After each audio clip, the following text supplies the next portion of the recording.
Evening. I'm Richard Sommer, and for those of you that don't know me, I'm the Dean of the Daniels Faculty of Architecture, Landscape, and Design, and it's my pleasure to welcome you here this evening. Some of you probably for the first time to our new building here at One Spadina Crescent for the keynote lecture as part of the Tower Renewal Action Forum, the forum itself will take place on October 5th at Evergreen Brickworks. And actually, my colleague, Graeme Stewart, will introduce Paul Karakusevic in a few minutes. So we're especially pleased to bring you tonight's lecture in partnership with ERA Architects and the Center for Urban Growth and Renewal. And they have actually organized the forum. These kinds of collaborations are exactly what we hope to be doing more of at the school now that we have this facility, which is twice the size of the facility we had before. This is a great room, but in a month or two, we will have a room that will seat about 400 that breaks down into parts at the center. So we're thinking of this building not only as an incredible facility to drive the research and education of students in architecture and landscape architecture and urban design, and actually the art programs are with us here and across the street, but also to drive both research on this city and other cities, and to be a platform for debate and discussion around pressing issues. And the towers and the status of the towers in the city are one of those that actually have a bit of a history in this faculty, because Graeme, with his work in ERA and with the city, started this work actually. Oh, we're starting with a lecture already, sorry. Started this work when he was a graduate student here, or maybe even as an undergraduate, working with our former dean, George Baird, and other members of the faculty. And that work has expanded and continues. It went through a little bit of a hiatus during some difficult political periods in the city, but now it's roaring back, right? And we're very happy to offer the school and have the school play its role in being a platform for that work. I think Graeme can get into some of the importance of tonight's lecture and how it relates to this work. And we look forward not only to the forum on Thursday, but to continuing on this very pressing subject. So with that, I'm going to introduce Graeme Stewart. Well, thanks, Richard. Thanks, everyone, and thanks to the new faculty for hosting us here. I mean, this building is incredible, and it's amazing to... I was here many times during the summer when it was sort of vacant and empty, and seeing it now filled with students is an incredible thing. And so this collaboration with university is really exciting, and as Richard mentioned, it's something that we've been doing for many, many years. And it's great to have a lot of people here like George and Paul and Michael and Lietz and everyone that we work with really closely here today. So the symposium that we're hosting at Evergreen is really looking at this issue across the board. There's federal interest, there's provincial interest, there's city interest, there's interest from a wide range of cities across the region. And it's looking at this crucial topic of this aging housing stock that we have, and the idea that most of the purpose-built rental housing that we have in our country was built in a very specific time with very modernist ideas and a very sort of sense of what that was. And today this housing plays a very different but incredibly crucial role of being the affordable housing that we can offer as Canadian cities. So one of the things that's been so fantastic about the partnership with the university and starting this out as a graduate student is travel and travel research. And so from getting a few grants and taking a few tours, really what kicked a lot of this off was looking at the stock that we have here, looking at Toronto with fresh eyes and saying, we're not a mini New York, we're not a kind of San Francisco. In fact, there's parts of Toronto that are much more like Yugoslavia or Moscow or East Berlin or other places, and changing the script and changing the narrative about how we envision what Toronto is. And so that work, which started about a little more than 10 years ago, has continued through sort of different veins. And part of taking these research tours and seeing what is best practice in Amsterdam, what's best practice in Berlin, what's best practice in China, wherever, and seeing that there's many ways you can kind of operate on this sort of inherited modernism.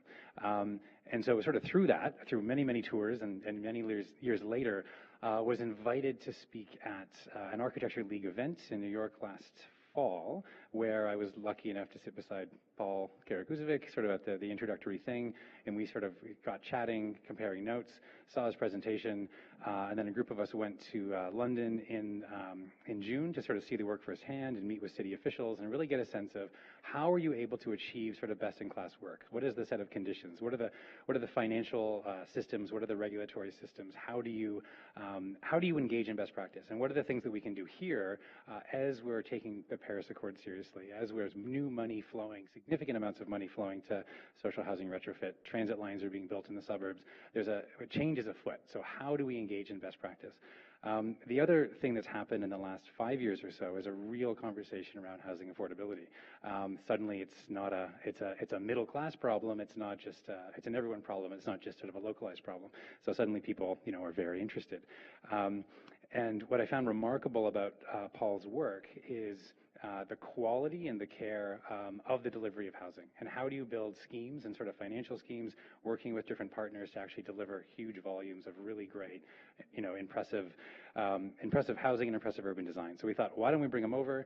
He can be a keynote at the symposium. Why don't we bring him to the school and let's see what sort of what this generation of building is looking like. Looking like in England, and what can we learn coming over here? So I will now read this sort of prepared statement from Paul's bio, just to give you a sense. But it's a great pleasure to have you here, and with any form of collaboration through the school and through housing agencies and through practice to sort of see this quality of work in Toronto would be fantastic. So, Paul Karakusevic established Karakusevic Carson Architects to improve the quality of social housing in London. His focus is the delivery of successful, sustainable neighborhoods, mixed-tenure housing, and civic buildings that reflect both their unique local sense of place and the real needs of the communities involved. So, without further ado, Paul Karakusevic. Thank you very much, Graeme. Thank you, Richard, and thank you for the invite to Toronto. It's an honour and very humbling to be here. 18 years ago, when we established the practice, no one spoke about housing at all.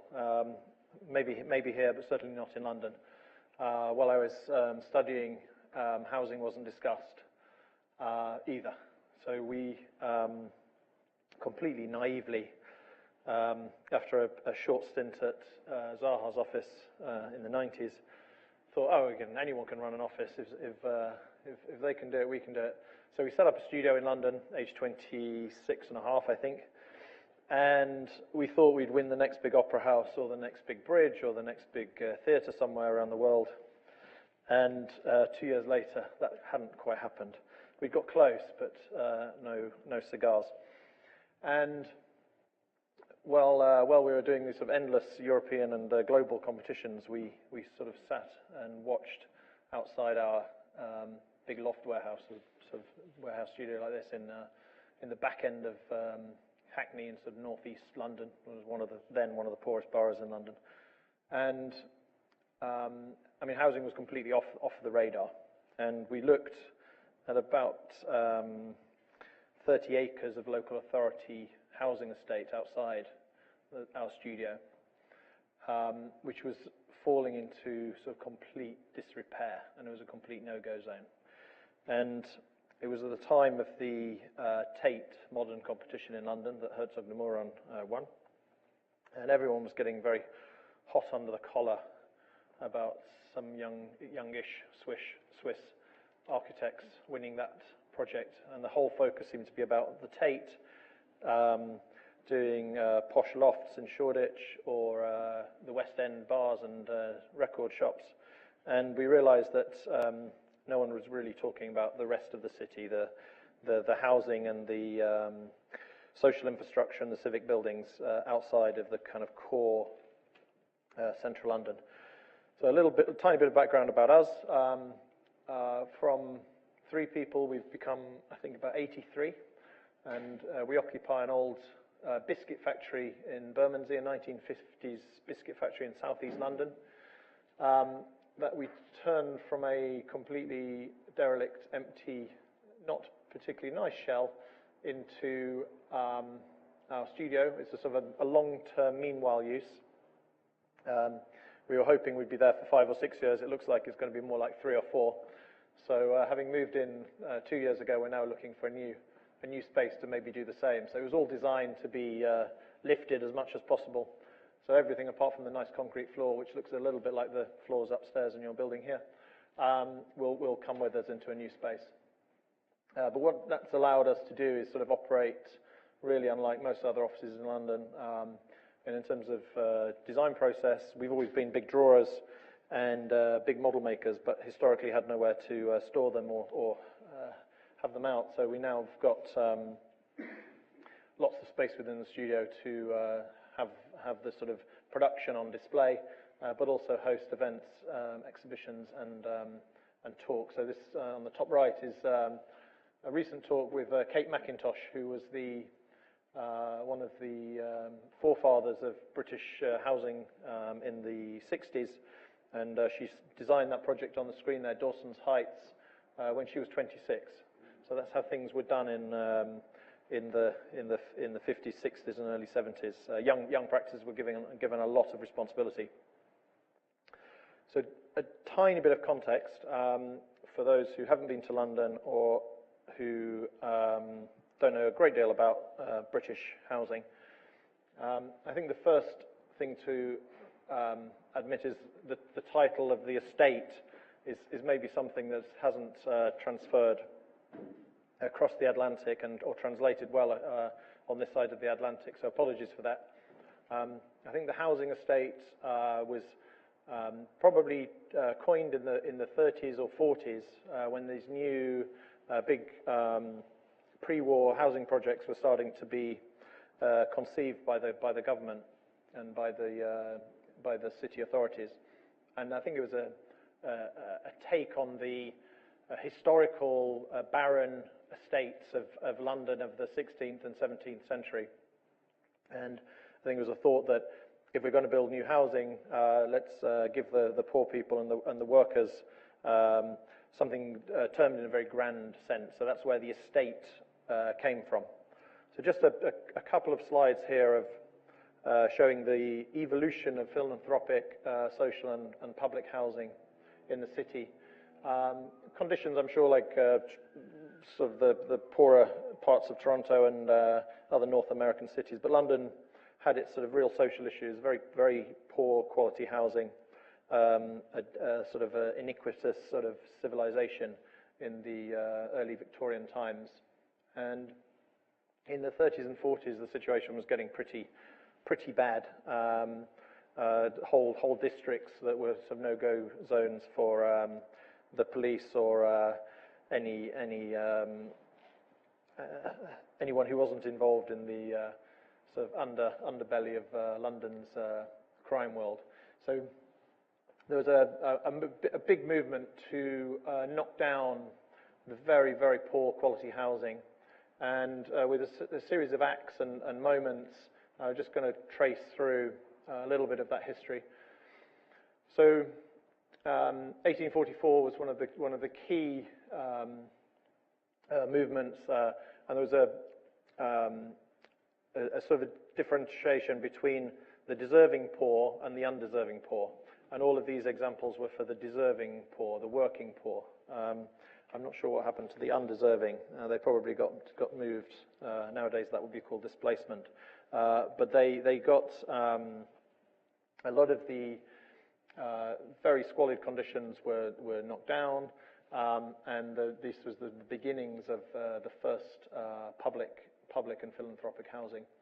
You'll notice from the plans they're incredibly simple buildings, and you know, they're sort of really rudimentary accommodation, but much better than what was there before. And then the model dwellings in the mid-1850s started to be fitted with bedrooms and facilities, some shared, some not. It depends on the building type. And then moving through to the Grosvenor estate, so one of the big barren estates in West London, they realised they needed to build as well for their workers and the people in their neighbourhood as well. Moving through then to the Peabody, George Peabody, an American banker, but also very involved in London, started to whole philanthropic movement, and still the Peabody Trust exists today with a huge portfolio of accommodation. And then this is sort of one of the first sort of council buildings, essentially, in East London, Columbia Road on the right. So quite a high Victorian, ornate building, and still in standing today. And this in London is probably the first proper piece of public housing built by the London County Council, called the Boundary Estate. And this was some of the worst historical accommodation in London, and it was built to house the people that had lived there, and were classified the deserving poor, the sort of the working poor.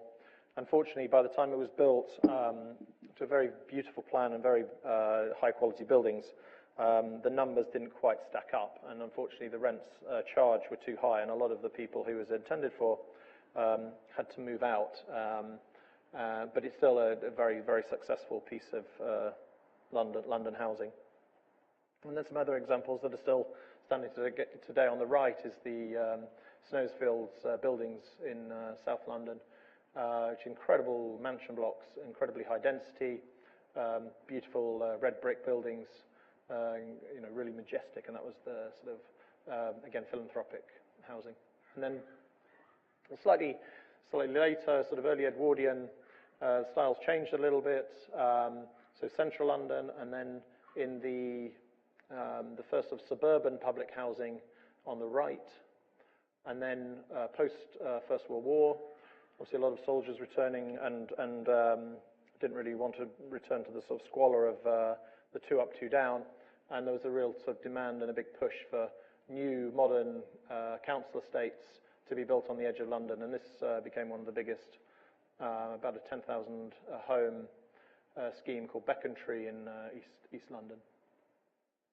And then moving through, sort of having cycled around Toronto in the last 2 days, of seeing examples of both the Scandinavian sort of on the left, and then the Corbusian on the right, and sort of in the 50s, there were sort of these competing pressures within the city for sort of the Scandinavian model, and then the sort of the towers and the park concept. So Roehampton on the right, still these blocks still standing very, very successfully.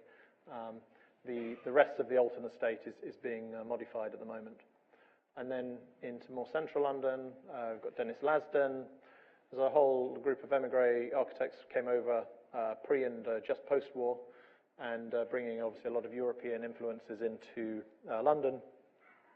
And on the right, again, another bunch of 26-year-olds won the Golden Lane Estate competition, and shortly after the Barbican Estate next door. So imagine sort of graduating, and your first project is about 4,000 homes in central London. So this is the sort of commissioning power of the city in those days. And then some of the problems started to happen. Successive governments were all pushing for more and more building, and the sort of construction lobby, I think, got more and more powerful, and system building became it was almost sort of a government industry. System building sort of became state-sponsored, and products like the Bison concrete wall system looked great. You could build a building very quickly, but unfortunately when there was a slight problem with somebody's gas cooker, sort of the building started to collapse. Counterpoint to that is the low-rise movements in Camden Council. So Camden in North London, probably one of the most successful council building divisions of the LCC at the time, under Sidney Cook. And here are two examples from Neve Brown. So it became sort of one of the key young architects in the department. Dunboyne Road here, which is very, very low rise, all street based, locked into the surrounding Camden terraces. And then right on the right, the sort of famous Alexandra Road blocks. And then in the middle, in 1980, everything changed. Margaret Thatcher came into power, I think, a year or two earlier, and very quickly public building in London stopped for a whole host of reasons. And combined with then big economic shocks in the early 80s, and the mass unemployment in a lot of these housing estates, social conditions started to change. They became very unpopular places to live, and shortly after, the local authorities and the government started to pull them all down. There was a slight ray of light in 1997 with Tony Blair, who promised to rebuild all of the, well, either to invest in, to refurbish, or to rebuild everything. Unfortunately, that didn't happen. But the middle graph is an interesting one to, so the figures aren't quite showing, but on the left is the number of properties in total built. Blue is the private sector. The red running through the middle is not-for-profit or housing associations. And then public, local council, local government building is the green. And you can see when the public housing divisions were stopped in 1980, suddenly housing delivery halved. So with the local authorities were building across the whole country, so 60 million at the time population, were building 200,000 homes a year and matching the private sector, sometimes beating them to build more and better. At that point, obviously, it all stopped, and 30 years later, there is a housing crisis in London. I'm sure that similar stories here and in the other big cities. And on the right, not solely because of that, but 30 years worth of underinvestment and lack of direction and poor contracting, we end up with Grenfell. I think we're, as an office where we've I think housing historically was always very top down. The city would come along and bulldoze mile after mile and mile after of Victorian terraced housing. They would roll out a grand plan. Many of the locals were quite excited at the time about the grand plan. 20 or 30 years later, obviously, with Jane Jacobs and others, some were successful, some less successful. But with that sort of movement, I think when we started our first projects, we thought engagement was a new thing, or meeting residents was a newish idea. And when we started to do some research, it actually wasn't. So the 1947 Town and Country Planning Act requires, this was probably planned in the war, which is quite remarkable, to make sure that people are involved in the design of new homes and their new neighbourhoods. And that led through to the bottom right, 1969, Ralph Erskine's Biker Wall in Newcastle, which was probably at the time one of the key community-led, or council and community-led housing projects in the UK. So a very, very successful scheme. And the architects actually lived on site, which is probably the ultimate commitment to your project. And so I won't go through all of these, but I think the key thing we've discovered is when you talk to the residents, show them the plans, show them the models, the process, the design process is always much easier and more successful, and they feel part of it. They are actually, really they become our client, which is incredibly exciting.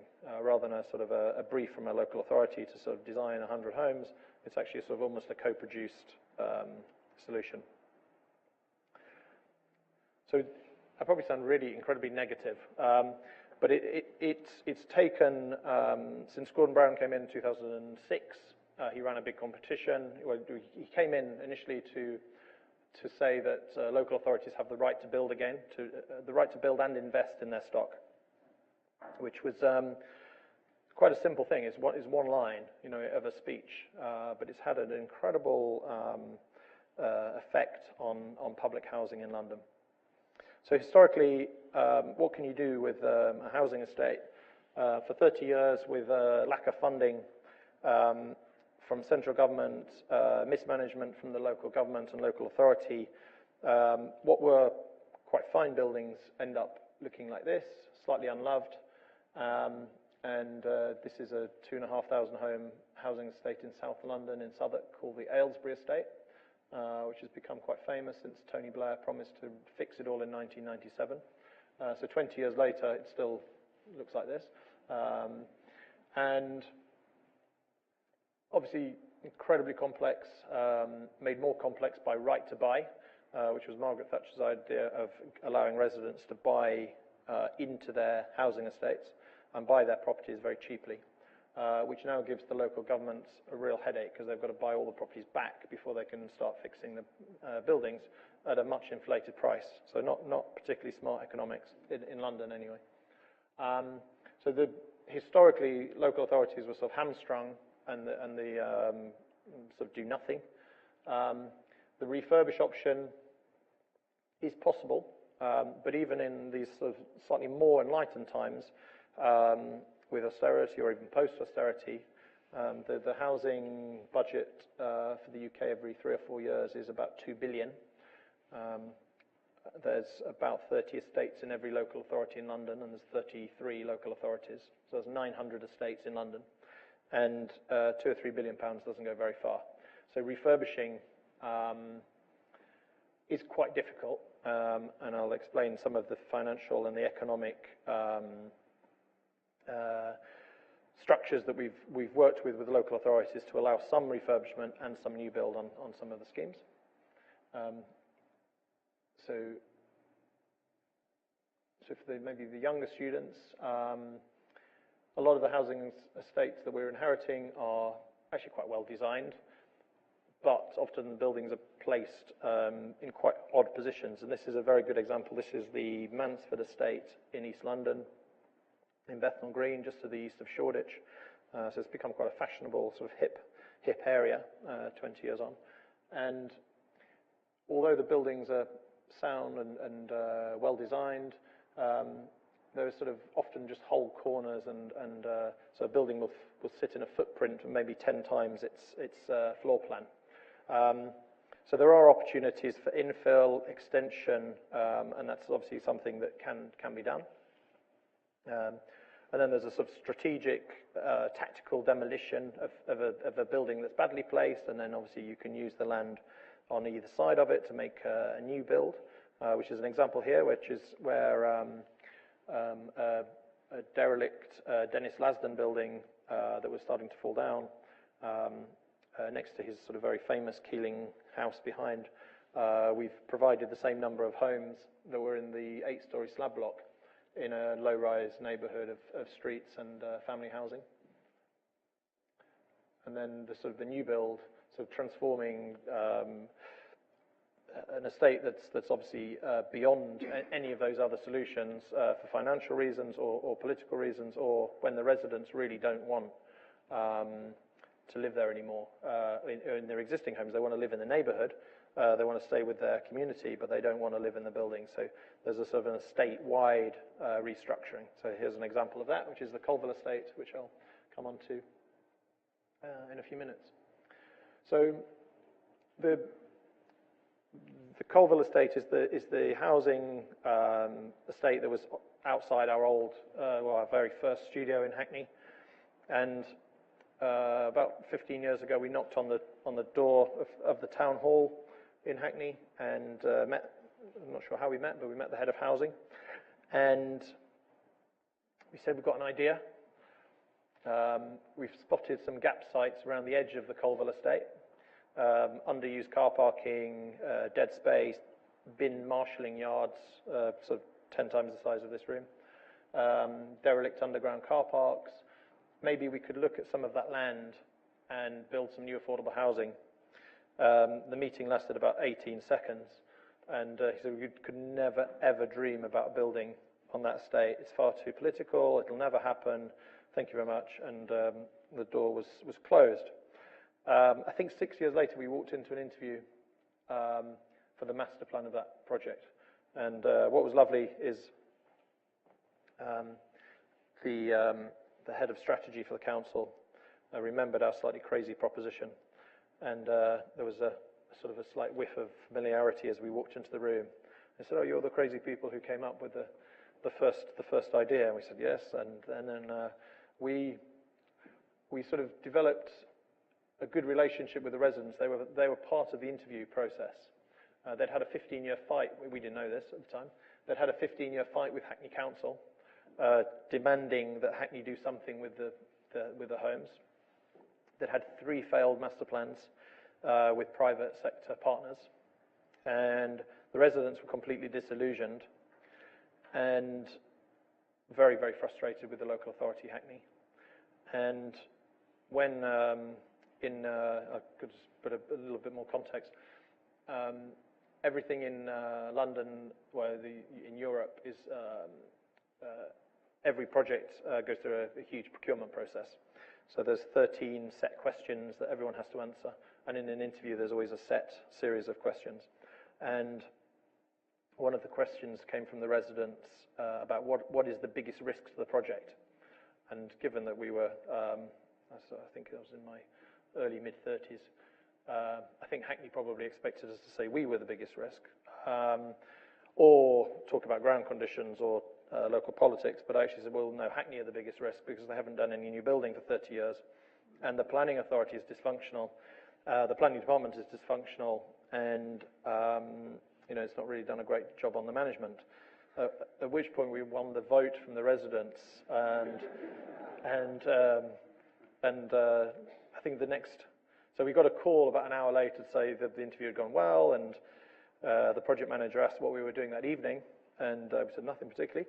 But he said, well, do you want to come and meet the residents in the community hall? And we said, yes, of course, we'd love to.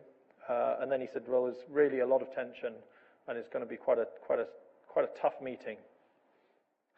So we were sort of with some trepidation. We sort of went armed with our competition boards to meet the wider resident group. But luckily we took some cake and some tea bags, and we sat with the residents and the project manager for about 2 hours. And by the end of that, everyone was chatting beautifully, and that was sort of just under 10 years ago. So this is our, let's see if I've got a pointer. No. So our first office was just below the N of Penn Street on this bottom street here. So that's where we're sort of looking at the Colville estate and the de Beauvoir estate to the north. Thank you.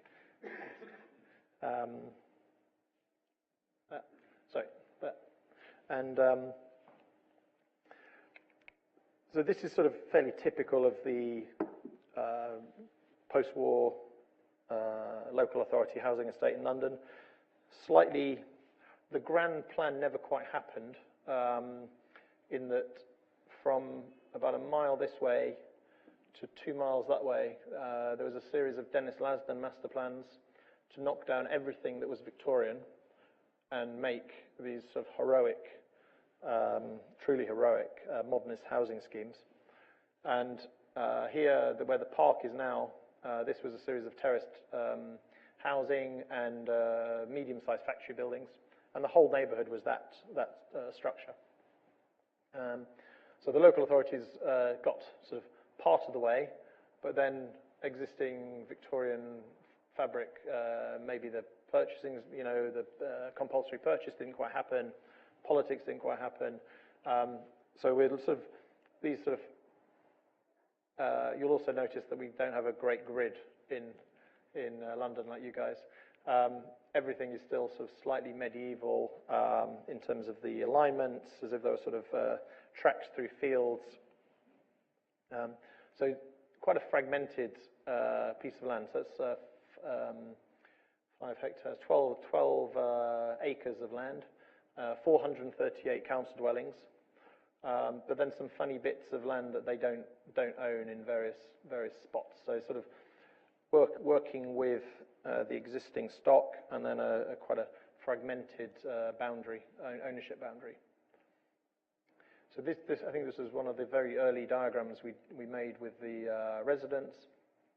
So just explaining how we could bring new streets through the area, how we could connect to the canal, and how by this point the credit crunch was starting to bite. And pre-credit crunch, the government had £40 million to invest into the scheme. Post-credit crunch, they had 0. So we had to make a scheme that was self-funding and viable at every moment. The council couldn't really take on huge amounts of debt at the time. So we created a master plan of smaller parcels, all that could be built out individually over a long time frame. And sorry, just go back one. The residents in Hackney were incredibly powerful, and they wrote a residents' charter, which still sits on our desks in the office. And the charter was essentially saying, some of the residents had lived in tower blocks. They looked at the neighbour's estate, the de Beauvoir estate, and that was big tower blocks as well. And they said, we don't want tower blocks, we want everything to be low-rise, and ideally with a big fence around it. We were very lucky. There was a fantastic urban designer who had been in the council just before we were interviewed, and she'd worked with the residents to get them away from an idea of knocking down everything and making 4-storey townhouses with a big fence around it with one gate, to encourage them that it should be maybe slightly more outward looking and connect into Hackney and Islington. So some of, we take all the glory, but Sarah had actually got through that first hurdle of connecting the neighbourhood back into the city. So this is our first little phase. So this was, as with all government funds, so this was a £2.5 million worth of government funding as a Kickstarter. So it went from 40 million to 2 about a year later. And so this is the replacement homes for the first phase. So there was a little building of 15 flats, so sort of a soft spot, and the residents were rehoused on the estate. The politics are very, very strong. There's sort of no the thought of moving people off the estate or into a different neighbourhood is sort of a complete no-no. And so void properties were refurbished elsewhere in the estate, so we could demolish the former Bridport house. And we worked to a very specific brief of family units and smaller apartments, so we could make the demolition of the next phase as efficient as possible. So this is 41 flats, 8 family units along the ground floor, all with a little front door, and then a small patio garden at the back, and then 2 entrance lobbies going into new cores and staircases here. And then upstairs, sort of slightly more simple 1, 2, and 3 bedroom apartments. That's the house coming down. Halfway through the design process, we realised we were building on top of one of London's biggest storm sewers, with a diameter about the size of this theatre. So that made concrete not really an option. As I'm sure it's the same here, when government funding comes, it always has to be spent before the next election. So we had to spend it or lose it. Unfortunately, negotiating with Thames Water would have meant we'd have lost it. So we had to build this building in about 18 months from design to completion. And negotiating to build on top of the sewer is a very lengthy process. So we realised that we could make a building twice the size of the old one in cross-laminated timber or CLT or superply, with 41 apartments in, and it would have less impact on the massive drain below. So we swapped from concrete to the cross-laminated timber, which we also realised then had lots of other benefits. And it's a very, very simple, very low budget building. So cross-laminated timber structure, floors, walls, roof, sitting on a big concrete table underground that bridges over the storm drain, and then wrapped in a nice brick, engineering brick. And there's a story about the balconies. They were meant to be all inset, but at the time the Hackney Council housing team was maybe less sophisticated than it is today, and they misread the budget from the government, and we suddenly had to use bolt-on balconies instead of inset balconies because of cost issues, sort of again halfway through the process. So this was a sort of a new local authority housing team building its first housing for 35 years. And it's, oops, sorry, going the wrong way. So this is Mike. He's the chair of the Residents Association, moving into his new flat about 18 or 19 months later. So incredibly, it's worked really, really well. It's got the residents on side. It's rehoused 41 families, which has meant the next phase can start to follow through.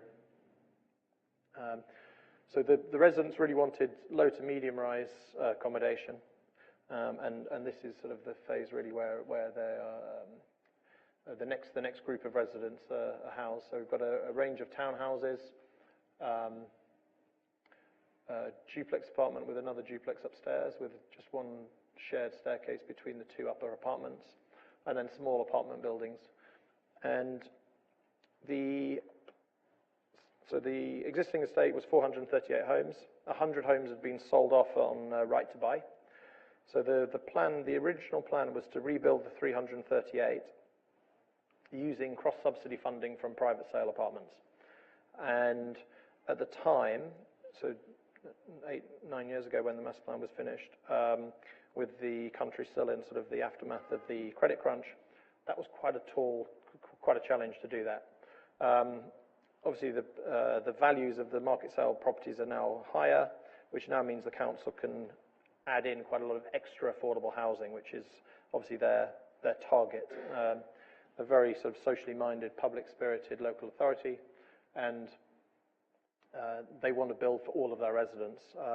So within a big housing scheme like this now in London, there'll be 3 or 4 different tenures, from social rent, which is the cheapest rent, which is sounds quite similar to here, about 25 to 30% of local market rent.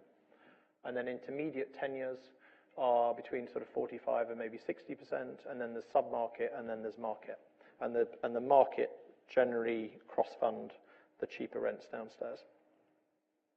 So this is sort of a model, early master plan model showing the new master plan with sort of an east-west neighbourhood street and then north-south streets connecting through from the park, the leisure centre, the schools, and this park through onto the canal. So sort of as much of a network as possible to get as much permeability through the new housing neighbourhood. So the master plan is now for 925 homes, at approximately 50% truly affordable and 50% market sale. And in order for it to work financially and get anything moving, we had to create some density, and the taller buildings here basically pay for the rest of the estate to be rebuilt. So there's a huge cross-subsidy of about £50 million coming from these guys to pay for this whole phase and then the later subsequent phases as well. Each local authority in London has between a sort of borrowing cap or a super overdraft of between about 60 and 180 million pounds. Unfortunately, that's only about enough money for one housing estate at a time. So there's a big political discussion at the moment in the UK about can the responsible local authorities be allowed to borrow a little bit more using cheap government funding. So we're hoping in the next few years that will start to come through to allow more investment, greater investment in refurbishment and also new build affordable. But at the moment it's a real balancing trick between incoming rent and how much the local authority can borrow, and then how much it can spend on these huge projects. So that's sort of phase 2 as a model, as a visual, and then some of the house types. So the part of the residence charter was that anyone in a house got a new house, anyone in a maisonette got a nice maisonette, and the regulations are so there's no loss of facility. So if you have a 2-bedroom apartment, you get at least a 2-bedroom apartment back. And there was a discussion in the early years about having a +1. So if you had a 1 bed, you might get a 2. Unfortunately, the bedroom tax came in, which meant that second or the extra bedroom would have been taxed. So a lot of the residents decided to stay with the smaller apartments. But this is an example of 3 or 4 bedroom house, depends on how it's configured. So quite a simple ground floor. With the new mayor, so the last 8 years in London, there's been a new set of housing guidelines, very strict space standards, which we're working to. They're seen as a minimum, but generally we try and push as much as possible to sort of make the best possible affordable housing within a budget. So here we've got sort of a new street, sort of a defensible front garden, front door, downstairs kitchen dining, downstairs convertible wheelchair accessible toilet and shower room, and then living room spilling onto the back garden, and then upstairs we've managed to sort of create little study areas and as sort of much room as possible for the families. And this particular one's quite nice. It's got a sort of a rear terrace, but then also a through roof terrace as well.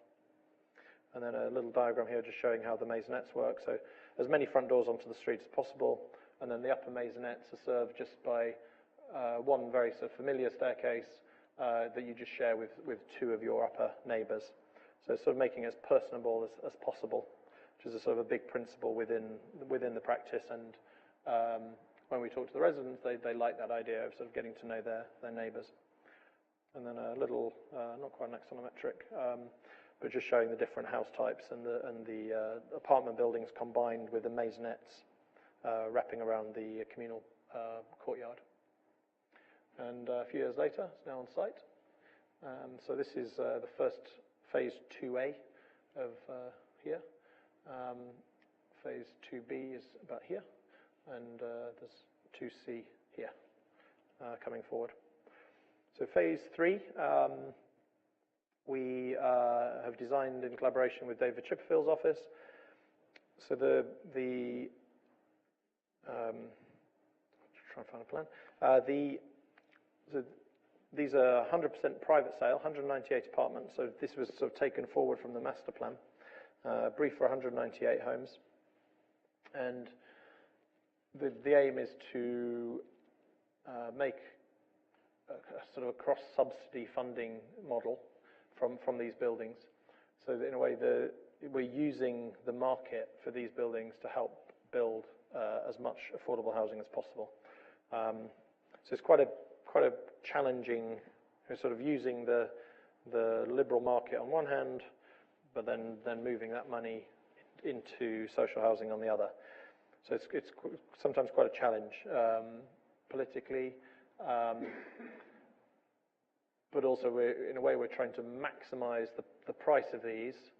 So we're at this point about 1.5 miles from the financial city of London, and half a mile from prime Shoreditch, which has sort of become it's probably now post-hip, but it's still very expensive. And so we're using those values to sort of build the low-rise housing. So we don't normally design hexagonal buildings, but here we've got, this is a major storm sewer here, and another line of services running through here. And by the time we started designing these, the residents were just moving into Bridport House here. And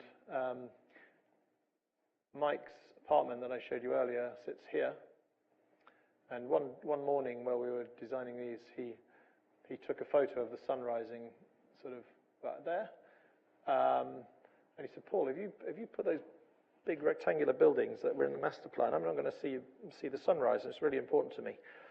So we started trying to work out what shape of building could create essentially 6 apartments per floor, meet the Mayor's design guides of as many double aspect units as possible, not build over the sewers and the gas pipes here, create a gateway into the park, create good frontages, so not just have a front here and then a back here.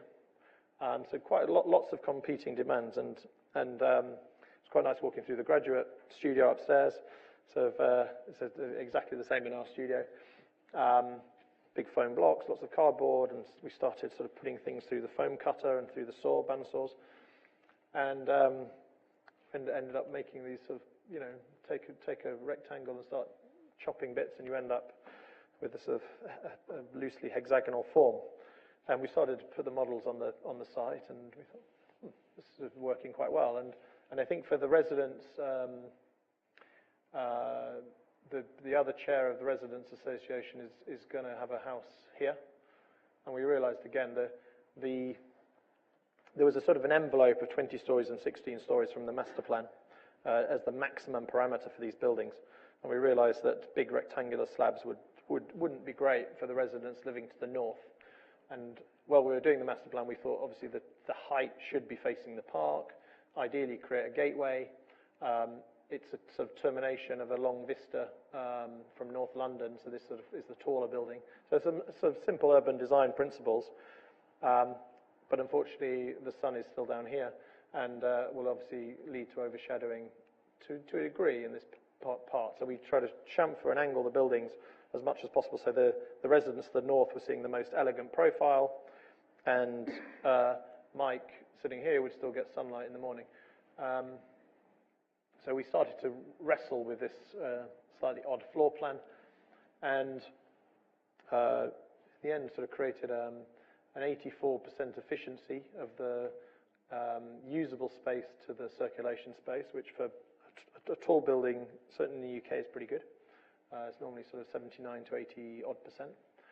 So we've suddenly realized that this hexagonal core is working quite hard and serving 6 apartments on each floor. And the great thing about this is each apartment gets a double aspect living room with incredible views across the whole city, which is good for value. So we had a delightful collaboration with David's office. It was really was a truly 50-50, everyone's hands on the pencil simultaneously, and that was sort of 4 or 5 years ago. And then we've taken the buildings through detail design, contract, and tender, and now they're sort of almost finished. What was quite interesting is over the 9-year period of working with the council in Hackney, they've realised that in order to build high-quality buildings, you have to really stay in control. And there was a slightly hideous culture of design and build. So for the younger students in the room, historically, design and build was, in its worst case, was I need a building, and you'd tell that to a builder, and they'd go off and build you a building of some form. With British procurement, as it was in the late 90s, it didn't get much better than that. So historically, they would take a set of our planning drawings, early planning drawings, and give those to the builder, and then expect something good in return. And all the architects in the room will know that that doesn't work. So what Hackney have now employers and the other architects that are working in the Hackney program to do is take the drawings to a very, very detailed stage, pre-planning, and then even post-planning, work up those drawings into almost construction drawings before the tender is let. So when the builders are pricing, they know exactly what is intended and what we expect to see 2 or 3 years later. So this is the sort of the square, so the gateway into the new neighbourhood and vice versa from the neighbourhood into the park.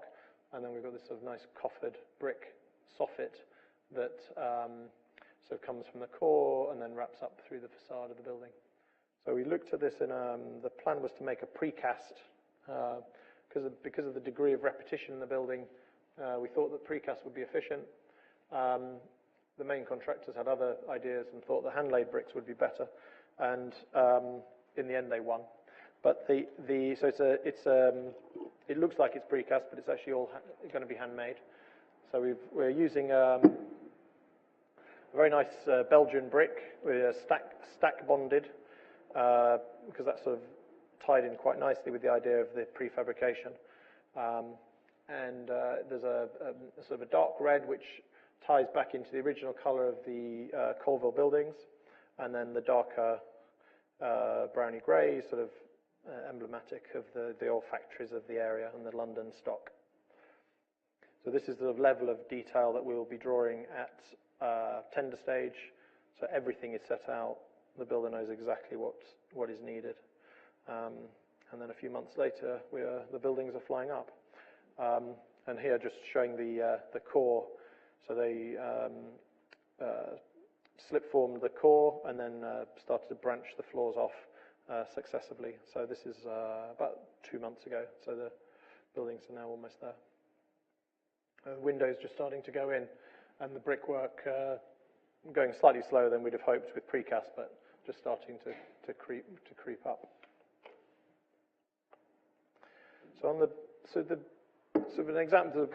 That was an example of a wholesale demolition program, and then reprovision. And then this was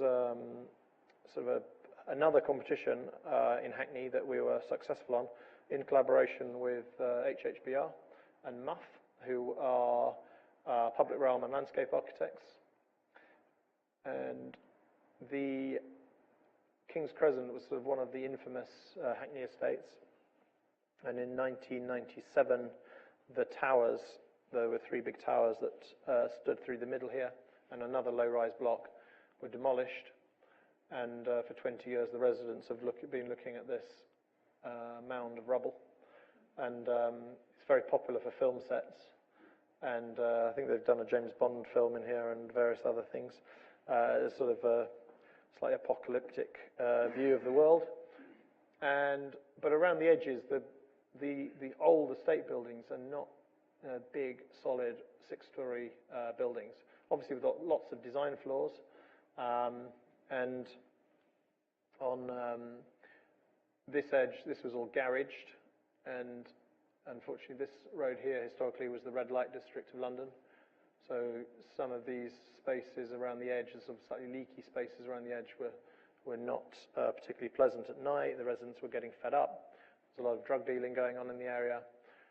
So there was an ambition to bring the ground floors of the buildings back to life and start to re-inhabit the edges that are obviously running counter to the natural Victorian grain of the historical area. So we've made sort of little pocket parks here with MUF to create sort of a sense of public pride on the edges of the estate. And then we've created a new central street through the middle, and then started to connect through the existing buildings.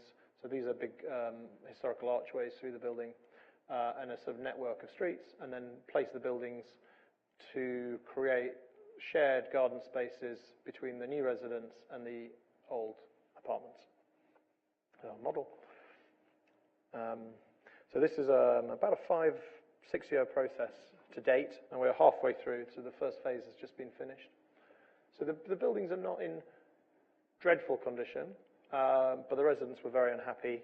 They wanted refurbishment, they wanted more security for the ones in the existing buildings, and many engagement and consultation events later, we came up with a plan for how we would restore and refurbish the old buildings, and then create the new builds to create the garden squares. There are examples there of the engagement events. So this is 370 homes in the first phase, and we're just starting work on the phase 3 and 4 on the other side of the street. And across the whole project, the aim is to be at least 50% affordable tenures. And that's bringing back into full use all of the old buildings and bringing the environmental standards up as much as possible. And then market sale and intermediate rent will be in the other buildings. So on this part of the plan, this is a social rent here, half social rent, market sale, and then a market sale building here. And then all of the existing blocks are retained as social rent for the council, and the same on this side. So this is about £150 million investment by the council to get the whole scheme finished. So examples here of so on the ground floor, so this is one of the new builds, creating a lot of the estates, I'm sure like the ones here, had no real other uses. So what the council have been trying to do is bring back some active frontages, active retail, complementary spaces, not chains, but in small independent stores to serve the local people, workspace to sort of help create a sort of more mixed and interesting neighbourhood rather than just a monoculture of housing. So that on the ground floor, and then we try to, there's sort of a movement in the UK not to have hundreds and hundreds of flats off each entrance. So a building like this will have 3 or 4 different cores, sort of located in the corners here and here and here and here. And then they're used by the people upstairs to get into the garden square, which is a very communal space. So examples here of the sort of ambition of the council and the office to sort of create great apartments, but also really successful amenity space and circulation space as well. So different house types. So we use these sketches a lot to both develop the designs in-house, but then also to show the residents. And we'll complement these with big doll's house models, so each resident understands exactly what they are going to get with the finished building. So just an example there of sort of the generosity of, that's a, sorry, let's see, it's a maisonette. So it's a 2-bedroom maisonette with this huge roof terrace sitting on the, park-facing roof terrace. So that's, and because they're tenure blind, some of the social blocks have that, and the market sale has that as well. And then the generosity in the lobbies. I think historically a lot of the housing, both here and in the UK, obviously there was a spirit of a generosity. The flats were well designed and normally quite well built, but the lobbies were maybe not always very successful. So there's an ambition here to create sort of almost 1.5 height lobby spaces, very visible, lots of light coming through, very legible routes to the lifts and staircases, managing post boxes as much as possible, and then fitting those lobbies with really nice high quality material. So there's a real sense of pride back in the community. There's a very detailed facade model that we used again just to test that everything we were doing felt right, and it was also quite useful in the tender, so we could explain to the builders exactly how each element of the facade was going to be put together. So visuals from the office, and then again the sort of this is a production drawing, but the tender drawings are almost the same level of detail. And then so this is a concrete frame building, and what's lovely is because Hackney Council is staying in control of the process, there's no leakage of value to a private developer, which is quite a powerful thing, especially when you're designing housing. So all of the value that is created by the market sale and the intermediate rent and the shared ownership can be put back into the building. So at home, private developers will normally take between 15 and probably up to 30% profit on cost. Obviously, if you take that piece of the pie out, there's not very much left for building. What's great is when the local authority do it, obviously they have a very small in-house management cost because these projects are often run by just one project manager. Obviously, they've got to pay the design teams, but then all of the revenue goes back into the quality of the building and the provision of affordable housing. So on this building, we're using a very beautiful Danish brick, and then very high quality sort of precast lintels and window framing, and then thermally. And I noticed today some of your buildings being made here have sort of insulation this thick in a much colder climate, and at home we're using sort of insulation this thick. So all of these things have an impact on the cost, but because it's the public sector now is sort of taking control of these big projects, all of that can happen within a sensible budget. So these sort of the types of drawings we're using for tender or design development, but also for tender. So there are no surprises for the builders when they often in the UK and maybe here as well with the design and build procurement. Builders can use the excuse, we didn't realize when we were tendering that's what you meant. So this is sort of an example of how you can avoid having that conversation a year later, because there's sort of pretty much anyone who's estimating or pricing the job can understand these drawings, and there's no ambiguity in the design intent. So these are the sort of quite detailed planning drawings of showing, so with the refurbed element, we work with HHBR, so we are putting in better circulation spaces, new entrances. The garages here, so historically there was a garage here, we dug down slightly to create the head height, and we've put in new ground floor units, which are really just been finished. They're superb, with a nice little patio garden. And the parking has sort of been remanaged elsewhere. And then new balconies onto the existing building, new window systems and upgrades generally, and then new winter gardens on this elevation as well.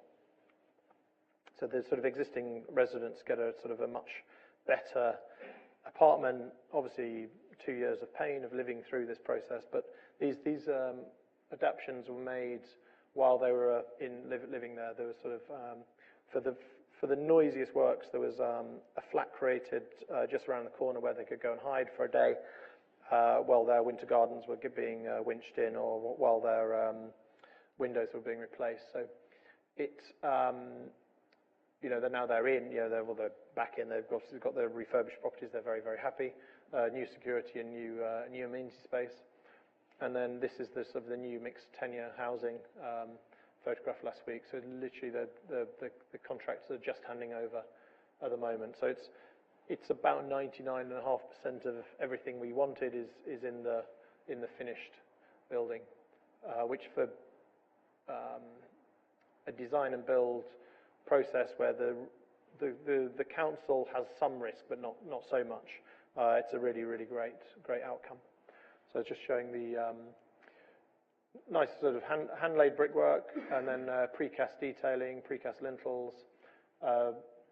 It's almost passive house, but not quite. So we're getting sort of probably 85% of a passive house property, but probably on 30% less than passive house would cost. So we're getting quite a lot of value for not too much money.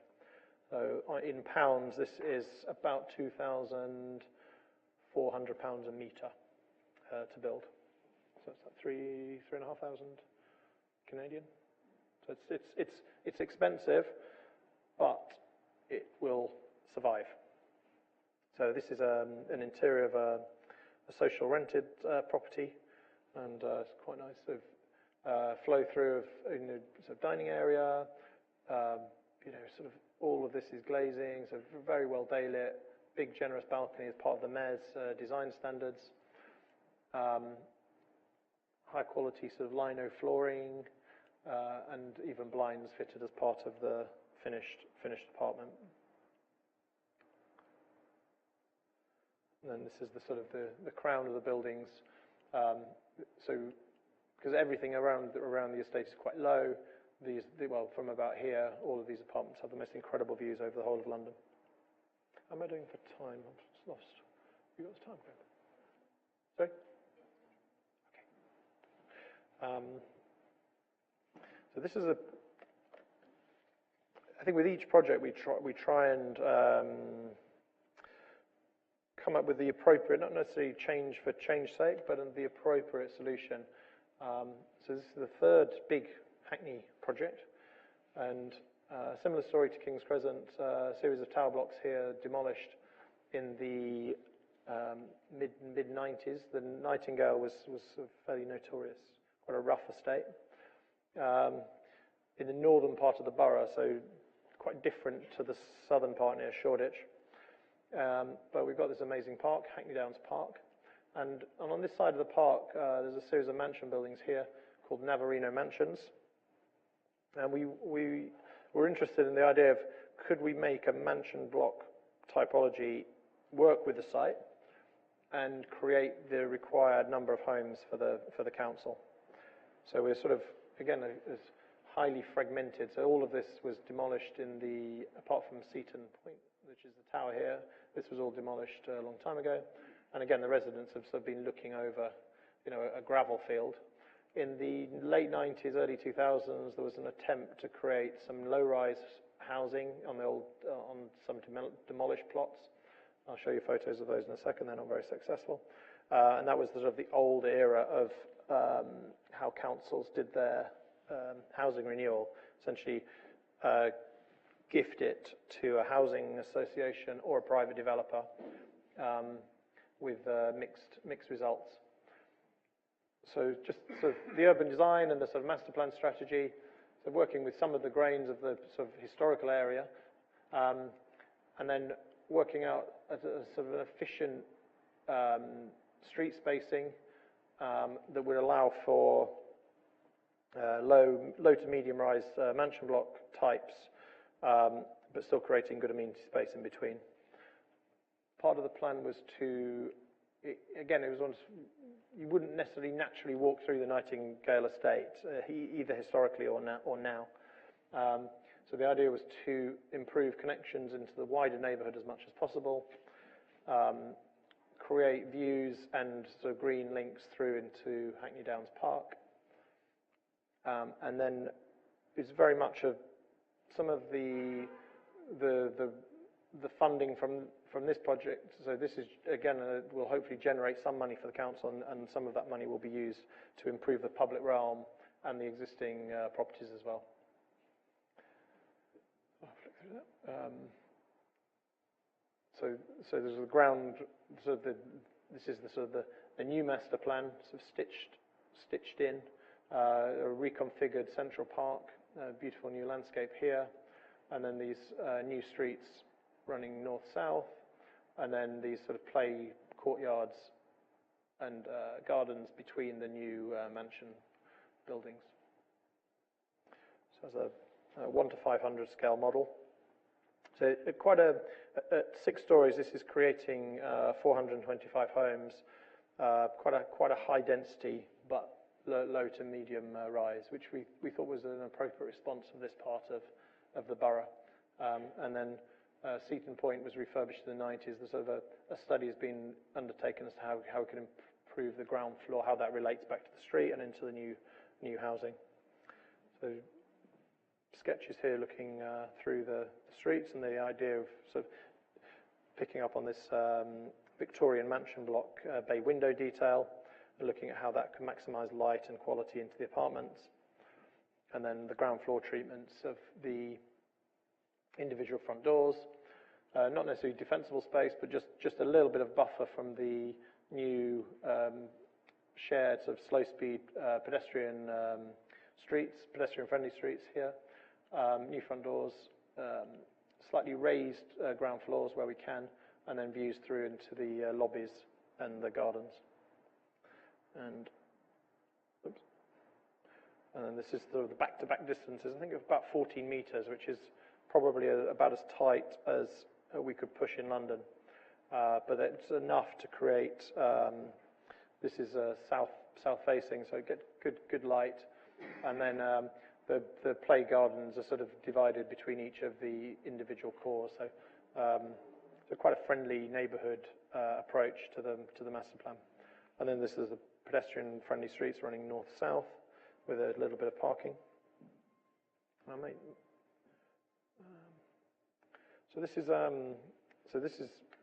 quite probably about the last 5 years. So Enfield Council have become one of the most ambitious boroughs now in London, right on the northern edge of the city, and a very young regeneration housing team there, trying to really improve Enfield's position, improve its housing stock. They've got a huge amount of land, some industrial, former industrial, but also a lot of housing estate land as well. So there's a multi-pronged approach to creating new affordable housing, working very closely with the city authority. So we were called 5 years ago, following a competition, to work on one of the smaller projects in the office. I think when we first walked onto the site, it was probably one of the least promising views we've ever experienced. So this is Ponders End, this Ponders End station, right on the northern edge of the city. Huge housing estate here called the Almer Estate of 750 homes with 3 big high-rises, and then lots of low-rise blocks here. So the council is looking at a redevelopment strategy for this, and the former gasworks have been remediated, and they've built a new school here, which I think when we first walked on site was just being built, just being finished. And then there was this sort of little slither of land here between the suburban back gardens and the school boundary that I think everyone, to be honest, had forgotten about. So rather creatively, the head of housing at the time thought it could be a little piece of land for housing, and it could create the first wave of replacement homes for the Almer Estate next door. Which all sounds very easy until we realised it didn't actually have any access. In their wisdom, the school master planners had brought their drop-off and school drop-off here into the front door of the school here, and this was a different ownership here with no public right-of-way. So we actually, I think this was probably quite close to our competition scheme, but at the time we didn't know we couldn't actually access the site. So for about the first year of the project, we were wrestling with very simple ownership issues. And then we met the headmistress of the school, who thought it was absolutely preposterous that housing should be anywhere near a school boundary, because obviously everyone living in public housing is taking far too many drugs and would obviously drop drugs into the school playground and do lots of other weird things. So we had a real discussion with the school that actually historically housing and schools had always been very closely related, and historical London had the big beautiful board schools surrounded by tenement buildings, and but probably like this building would have had a tenement right next door, and with no major problems. But the sort of a slightly suburban view of the school should be very private and disconnected. So if we'd have done a single-sided street on this very narrow site, we'd have ended up, I think, with 18 homes. So which obviously wasn't going to have much impact on the Almer Estate next door for the first residents. So we looked at how we could create a double-loaded street and with more homes. But at exactly the same point as we were starting this, the council had just published its new planning guidance with very suburban overlooking distances at the rear of properties. So in the UK we have a 24, well in Enfield they had a 24-metre back-to-back distance, and for every floor you went up, I think you had to add another 10 metres. So we'd have ended up with almost no housing on the site. So it was a real negotiation, and I think eventually the head of planning realised that it shouldn't just be rule based, and we developed a sort of almost not quite central, but the Muse Street running through and connect. We eventually negotiated the connection into the adjoining land and connected a pedestrian walk out onto South Street, and after about a year and a half of negotiation managed a slightly cleverer drop-off for the school kids in return for a little play and waiting area here for parents. So real negotiation, but it allowed us to create a central street, central Muse, and then these are very skinny, I think 6 metre deep houses with very little overlooking this way, but then facing, very west facing over the street, and then south facing over a little patio terrace. And then these are slightly more conventional homes here, 3s and 4 beds, some with almost sort of passive house qualities. And then here, quite a dense sort of double stacking of a courtyard, a 2-bedroom apartment with then a little staircase up to a 3-bedroom maisonette upstairs. So with all of that negotiation and some planning, we managed to get 38 homes in, which was a big win for the council. So sort of site model, and then development sketches showing this sort of pitched roof form using a red, nicely textured local, well, English brick, and then it's quite an Edwardian Enfield, lots of Edwardian housing, so it's sort of picking up on some of those references, and so dealing with a suburban edge, a school edge, a modernist edge, and then an industrial estate to the rear. So sort of studies here of the roof profile and how we could incorporate, because of the lack of space at the back, so these little raised terrace spaces sitting above the garage. Oh, sorry, I forgot to mention the parking ratios here were very high because it was out of London, well, out of central London. I think the negotiation started off at 1:1, and I think we got down to about 0.6 at the end, which is, you'll all know that parking is well, maybe not. Housing and politics was never discussed, and parking politics was never discussed while I was at university.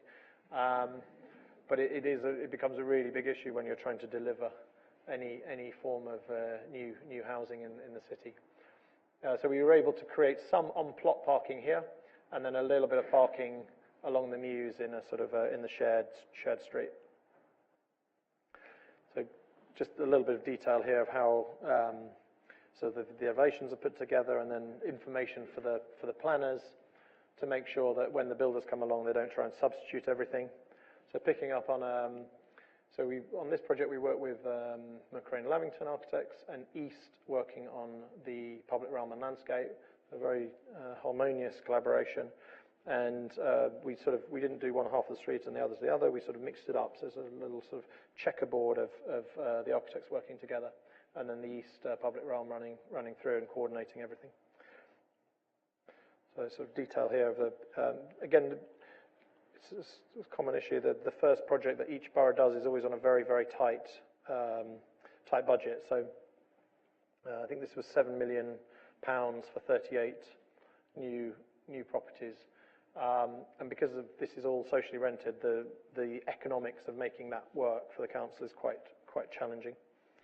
So it's a sort of quite a stripped back palette of materials with quite simple construction. So this is the public realm drawing.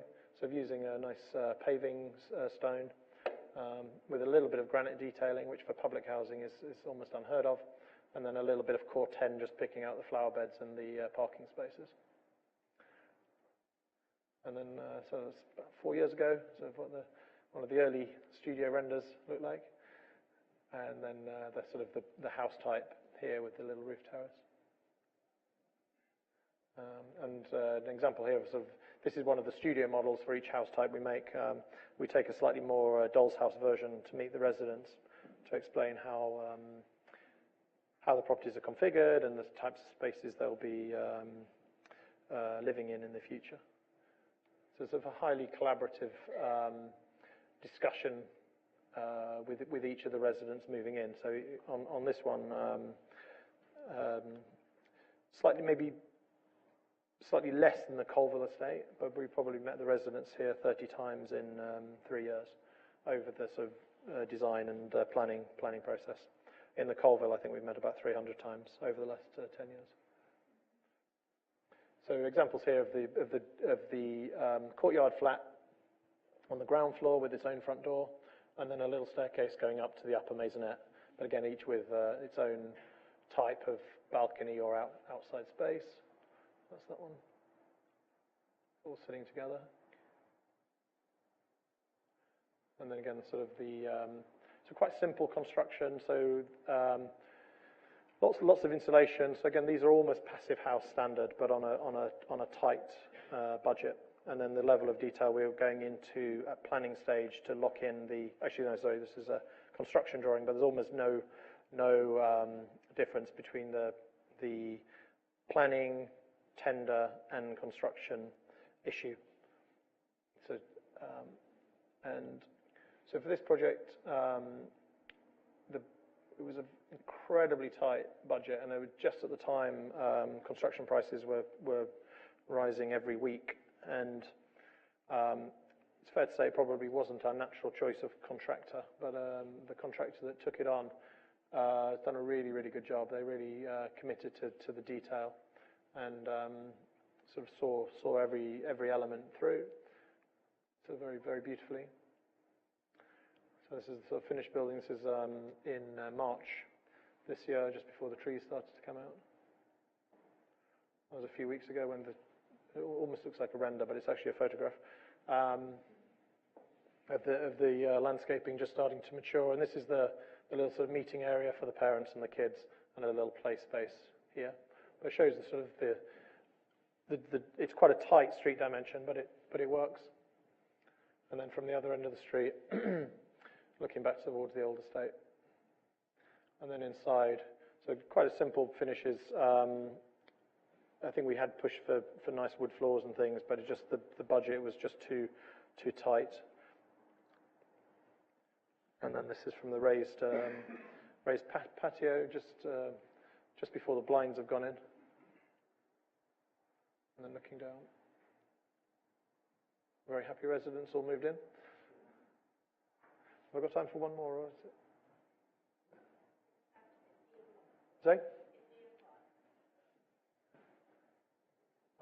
I'll flick through this very quickly. So this is obviously housing estates become quite political. Housing is very political.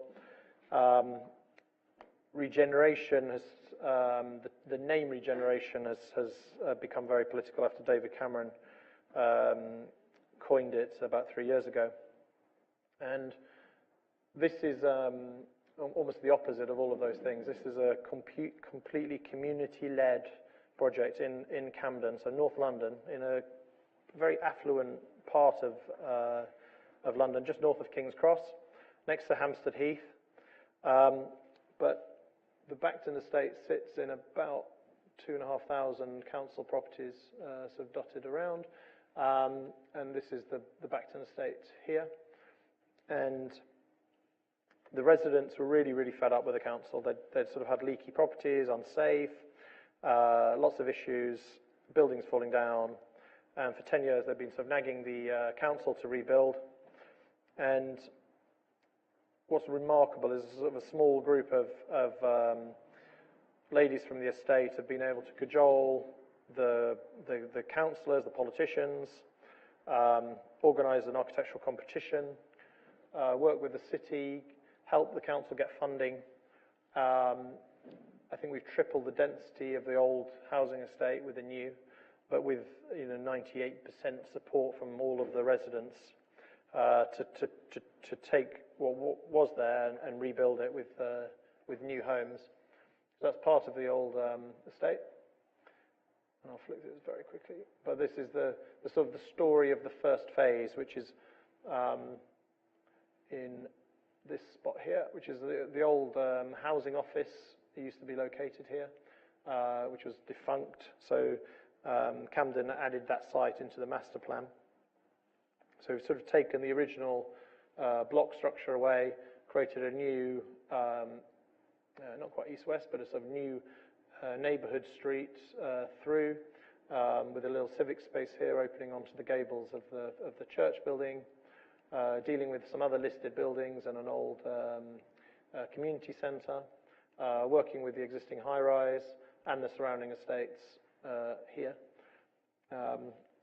and sort of create new street-based, but very, very high density, so 3.5 times the density of the old housing. So this is the timeline. So the residents contacted a community engagement group called Glass House, who ran a series of training and engagement events to train the residents up in development and rebuilding. These are the ladies here. And I think this sort of shows the power of the local community and an ambitious local authority eventually, and when the two work together, can get some really incredible outcomes. So it really was a sort of true collaboration of client, the community, and ourselves. And sometimes we had to occupy this middle space if there were tensions between the client and the community, but generally it worked very, very harmoniously. And the residents were involved in, I mean, we've probably met them hundreds and hundreds of times over the last 5 years. And they even came to the brick factory to watch the bricks being made. On the bottom photo, you know, helped, this is Julie, helping work with the specification of the materials. They went on study trips to look at things they liked or didn't like, to sort of guide the process. So this is the sort of the first phase, the socially rented properties, townhouses and maisonettes, small apartment building, and then a little market sale building here to help pay for these. So this is a 3 or 4 story townhouse. We're building right next to a railway, so the properties don't have a traditional London back garden, but we put it on the roof instead, so they get an amazing view of Hampstead Heath, and also the church and the city to the south. Get 2 living rooms, a downstairs north-facing living room and an upstairs south-facing living room overlooking the garden.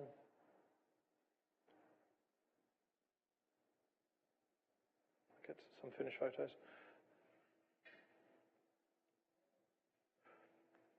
So this was also built in cross-laminated timber, and with the sort of pushing of the code and the environmental regs we're working to, again, this is almost a passive house standard. So historically, the residents are spending hundreds of pounds a month on heating and electricity, and now they're spending probably a quarter or a fifth of that. And so the cross-laminated frame being built, the brick, full brick facade, and then the finished buildings.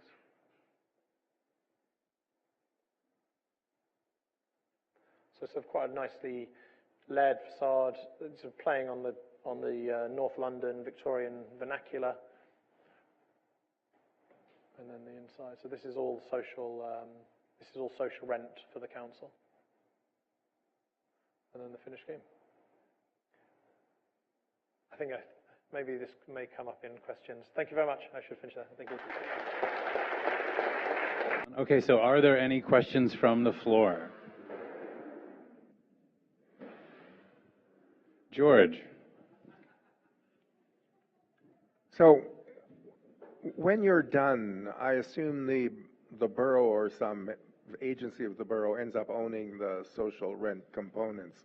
Who, when you're done, who owns the market rent components? So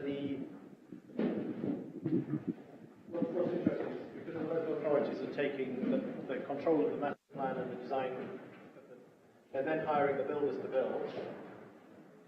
Sometimes the builder is in a joint venture with the council, so they will take some of the sales risk, but they will then sell those flats onto the open market. So there'll be some open market housing within the former estate boundary. So they'll, so on the Colville estate, they will sell 400 or so private sale properties, and each one of those is worth in excess of £500,000–600,000. So there's a lag time of master plan, design, build, sell some, and the council are allowed to sort of forward fund that.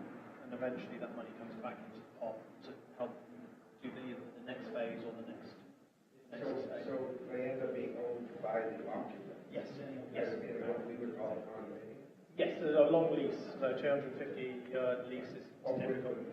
With the council retaining all that volume? Officially, yes, but it's so far away that it's the London sort of ownership. Yeah, exactly. First of all, Paul, thank you very much for a very extremely detailed and visually engaging presentation. I had a question about the social mix of the estates. I noticed a pattern of 50% social housing and 50% market. Is that the case for London as a common practice?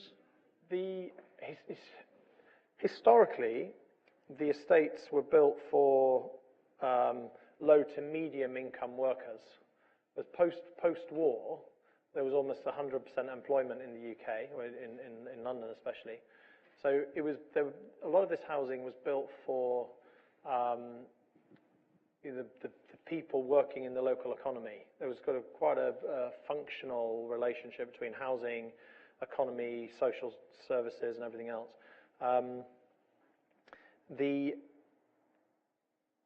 With the sort of big economic shocks of the 70s and the 80s, a lot of the employment was lost for all sorts of global reasons and political reasons. So then a lot of the people living in that housing were not economically active. And that's sort of obviously living essentially with welfare state support, and 2 or 3 generations later of some of those families not working, lots of decay, lots of buildings not being refurbished. Some of these estates became quite unpopular places. So a lot of people would leave, leaving a load of void properties, or the examples you've seen. Some buildings were just demolished because no one wanted. The councils couldn't actually let them out.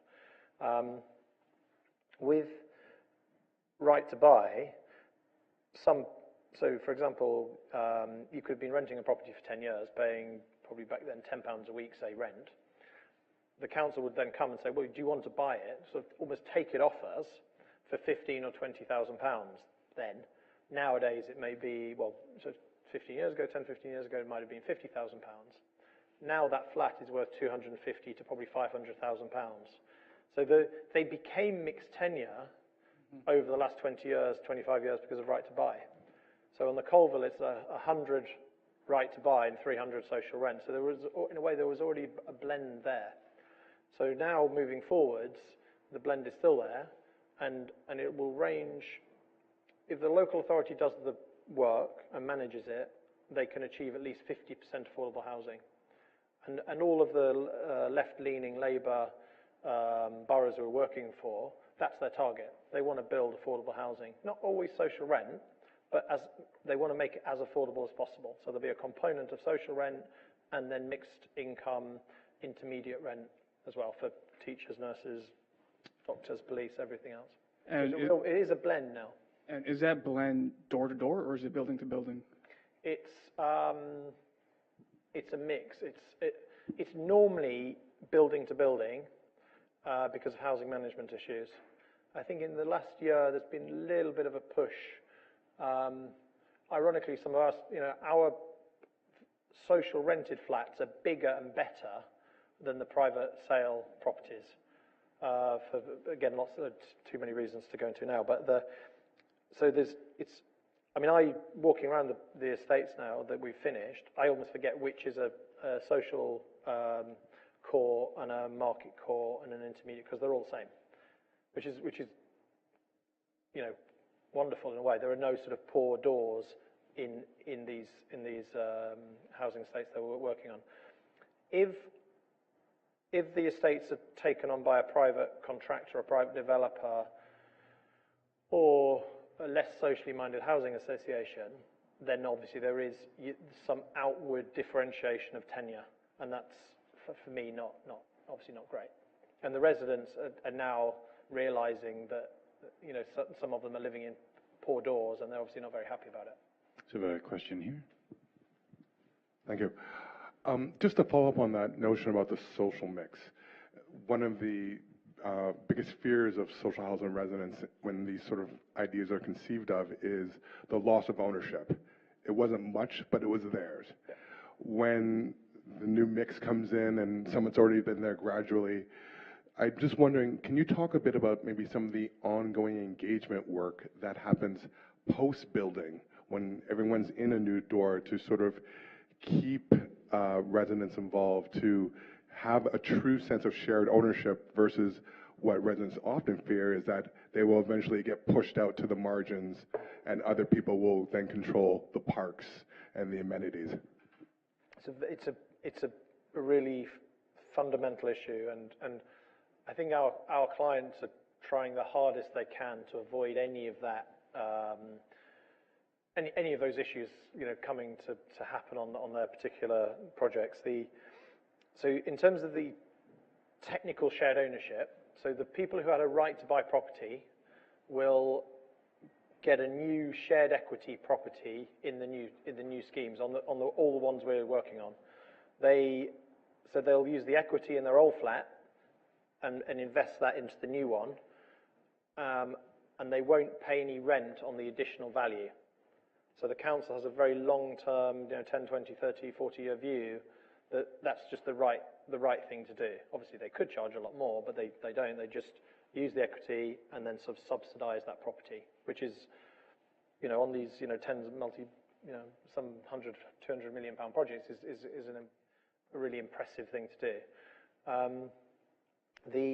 I think it's fair to say that a lot of the capacity in the local authorities was lost over the past 35 years, and they're almost relearning all of the skills that they did have, and because of austerity, it's not necessarily been as easy as they probably wanted to hire new people, but they are desperately trying to bring all of those the sort of social infrastructure, the soft skills, learning, training, opportunities into the bigger, wider regeneration of the area. So they're absolutely motivated to do it, but it is obviously highly complex and quite expensive. I think the projects we've shown are all based on incredibly strong communities. So the residents' associations are so powerful. They're on the hotline to the deputy mayor of each of the local authorities, or the mayor, or the chief exec of the council. So if a junior officer does something wrong, the next 2 minutes later they're on the phone, which is it's an incredibly democratic way of getting things sorted out quickly. And I think because historically the housing departments were fairly unmotivated. There was a sort of a culture of, well, it doesn't really matter, it's only social housing, I'm not being paid enough, I'm going to sit in my van all day and do nothing, I'm going to sit behind my pretend computer and do nothing all day. There was a sort of a little bit of that mentality historically. I think that is gradually being sort of weeded out of those housing authority departments. So the new generation seem a lot more motivated to work with residents, listen to their concerns, do the best they possibly can, make sure the designs are carried through properly, make sure the contractors do the right thing, and then carry on, and sort of maintain the buildings, which is obviously what didn't happen last time. Built all these fantastic projects and then didn't fix the roof or didn't unblock the gutters, and they all failed. So there's an awareness now that you have to do all of these things to make a successful neighbourhood, which is for us encouraging. We don't want to be making beautiful new housing that then in 10 years is starting to fall apart. All right, time for one more.